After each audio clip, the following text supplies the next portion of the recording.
the Pennsylvania State College with the help of the State College Public Schools. And told by me. My name is David Lane. This picture is about something we did in our school this year, and I want to show you what it was. It all started one day when we asked our teacher in the street. Do you know what she did? She took us outside, the whole class, to show us things we ought to know about crossing the streets. She showed us about stop signs that are put up at busy street corners. She took us to a corner where there's a traffic light and showed us how we must cross only when the light is green and to wait at the curb while it's yellow or red. A school safety patrol member met us at one corner to show us how he watches to see when it is safe for us to cross. He explained that we should always wait on the corner until he tells us that the street is clear.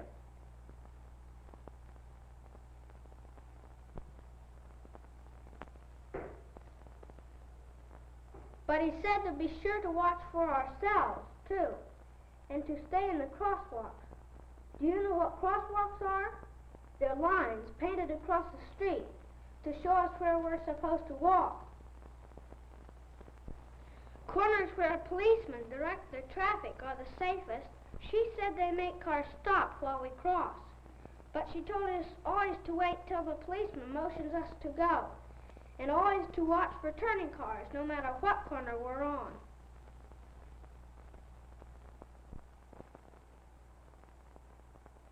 In class, our teacher had us move our desks together around a big table.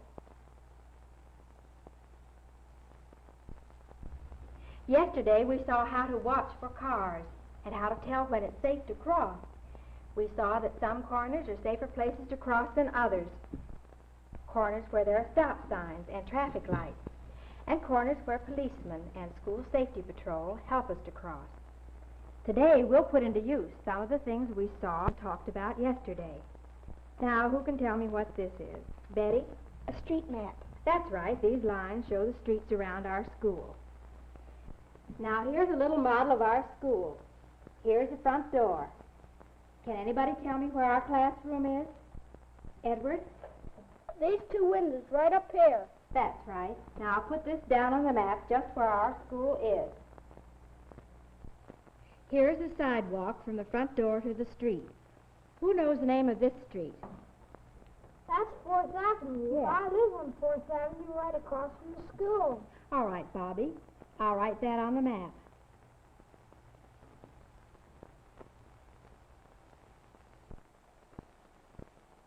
Now, can you show us just where you live, Bobby?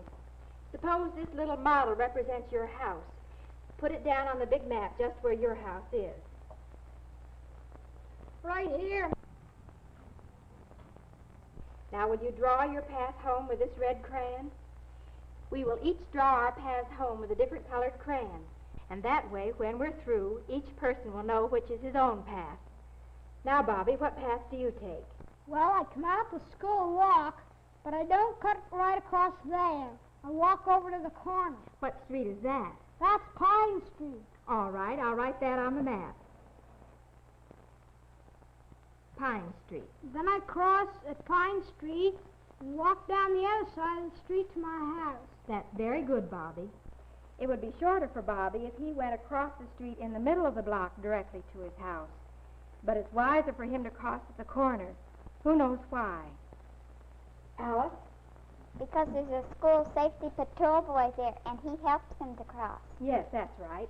Now, this little cutout represents the patrol member. I'll put him here in the corner of 4th and Pine Street to remind us that a patrol is there to help us.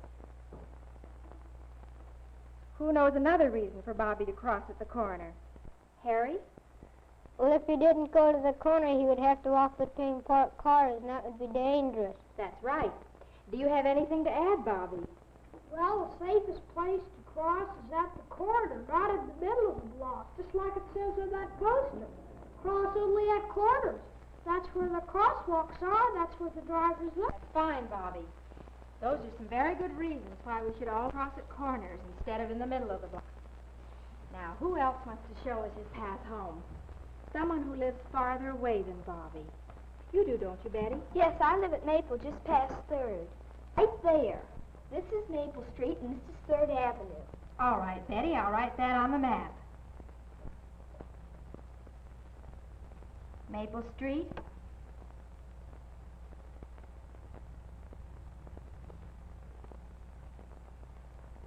Third Avenue. What street is this? That's Oak Street. There's a traffic light right at this corner. That's right. I'll put a traffic light on the map to help us remember it. Now, Betty, draw your path home with this green crayon. Well, I go up 4th Avenue to Oak Street, then cross the street here and here. Go on down 4th Avenue on the other side to Maple. Down Maple, past 3rd Avenue to my house. Do you find any of the streets especially hard to cross? Well, I used to. I used to come down and cross Oak Street first, then wait for the light to change and cross 4th Avenue. But I found out that most of the cars that come down Oak Street turn left onto 4th Avenue, like this. Yes, that's the route of the main highway. How did you change your path? Well, now I cross to the other side of 4th Avenue first, and then cross Oak Street. That way I miss all the cars that turn left. That's fine, Betty. Betty has been noticing how the cars go, and that's why she's found an easier way to go home. Now let's see what Betty has along her way that helps her, and what she has that she must watch. Who wants to suggest something? Julie? There's a traffic light on Oak Street, That's right. What else? and there is a stop sign on 4th Avenue and Maple Street. Yes, we'll put a stop sign there. 4th Avenue's a through street. Why do stop signs help, Grace? Because the cars slow down and stop, then we can cross. We have to watch for turning cars, too. Grace and Earl are right. Stop signs are a big help, though we must always be watchful ourselves. Betty could go home up 3rd Avenue. Would that be a good way? No, there are no stop signs on 3rd Avenue, and I think it would be better to go up 4th. I think you're right, David. Can we make any rules from what we've seen about Betty's path home? Jack? Yes, watch for turning cars. All right, I'll write that on the board.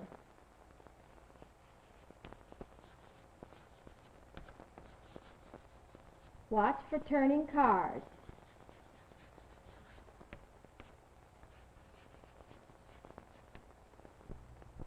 Alice? Cross at corners where there are stop signs. And traffic lights, too.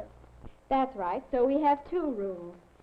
Watch for turning cars, and choose corners where there is some help for you, such as stop signs and traffic lights.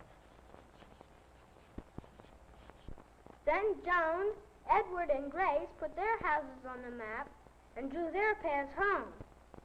We talked about what was good and bad in them. I got to thinking about the way I always went home. I live a little farther from school than most of the children. When my turn came, I had just about made up my mind to change my path. Where do you live, David? I live on 7th Avenue, just below Main Street, right here. That's a long way from school. What path do you take? Draw your path home with this brown crayon. Well, I have been going down 4th Avenue to Main Street, up Main Street to 7th Avenue, crossing there and going to my house. But I've been thinking, Mrs. Wilson, Yes? I've always had trouble crossing at 7th Avenue. Just this morning on my way to school, I had to wait there a long time before I could cross. Main Street is a very busy street, especially at 7th Avenue. That's always been my hardest corner to cross. But just now listening to the class, I thought of something. I think it would be better to cross Main Street at 6th Avenue instead of 7th and come on home this way. Why is that, David? Well, for one thing, there's usually a policeman at 6th Avenue, and there aren't as many cars turning. That's right. We'll put a policeman down on that corner. And I think there are more people crossing there, too, and it might be easier for me to cross with them. Suppose you draw your path home that way, David. I think your idea is very good. And there's some other good ideas in David's path home. For instance, why is it better for David to cross on the north side of Main Street rather than on the south side? Joan? If he walked down the south side of the street, he'd have to cross Howard Place and Lawson Place. They stop on Main Street right here. Yes, that's right. By choosing that path, he has only 2 streets to cross instead of 4. Can we make a rule from that? Pete? Would the rule be always choose your way home where there are fewest corners to cross? Yes, that's right. If you can, choose a way with the fewest corners to cross.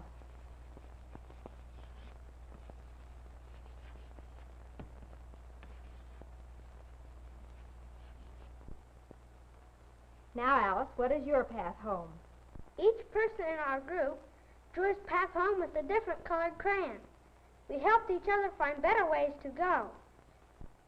We worked out a lot of rules about how to choose the safest way to and from school.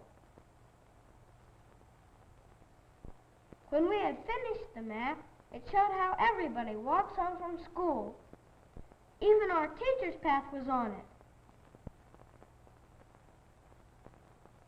We decided it would be a good idea for each person to have a small copy of the map with his own way home. Then he could take it with him and show it to his father and mother. We picked a committee to help Mrs. Wilson make them. I was on it. Betty said she would help too, and so did some of the others. That afternoon, our committee got together, and we made up a letter to our parents to put on the little map. Mrs. Wilson helped us draw the streets, but we put in the names and other things ourselves.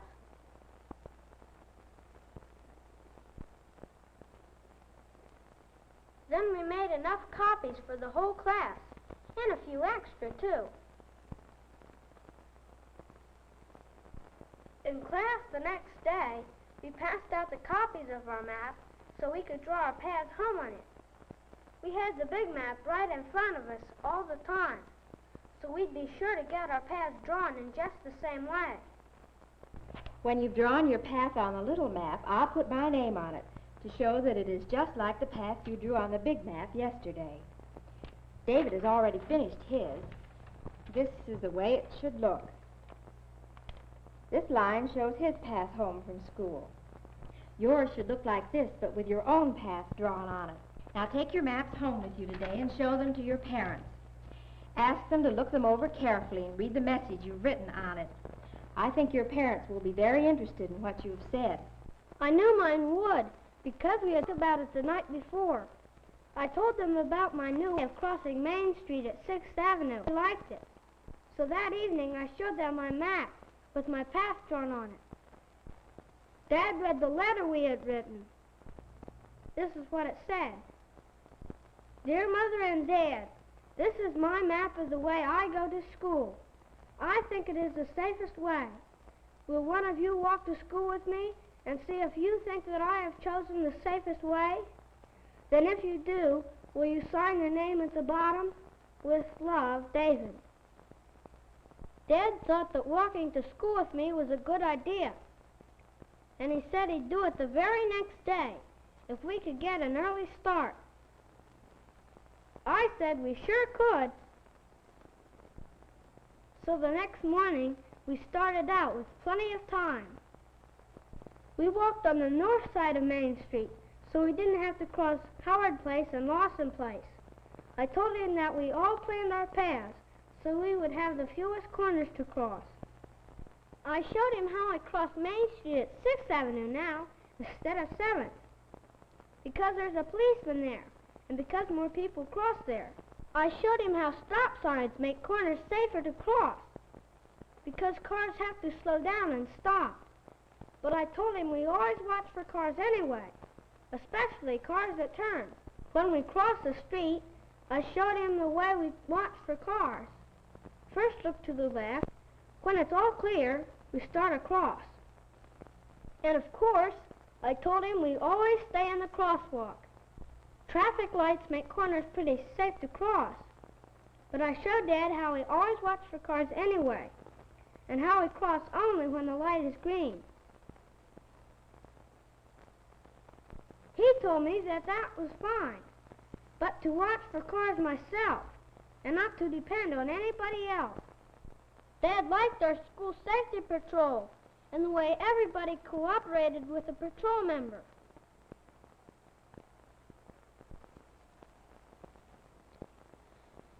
We got to school in plenty of time. Dad thought I'd done a good job in choosing my way, and to prove it, he signed his name on my map.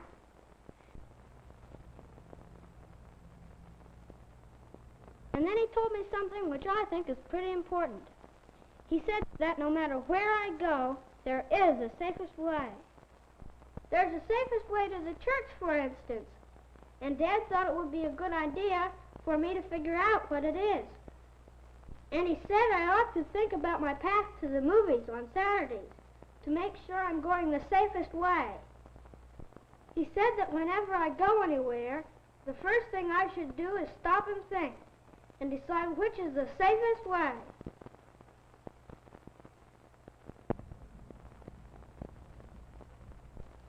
Well, that's what we did in our school this year. I think any school could do it, don't you?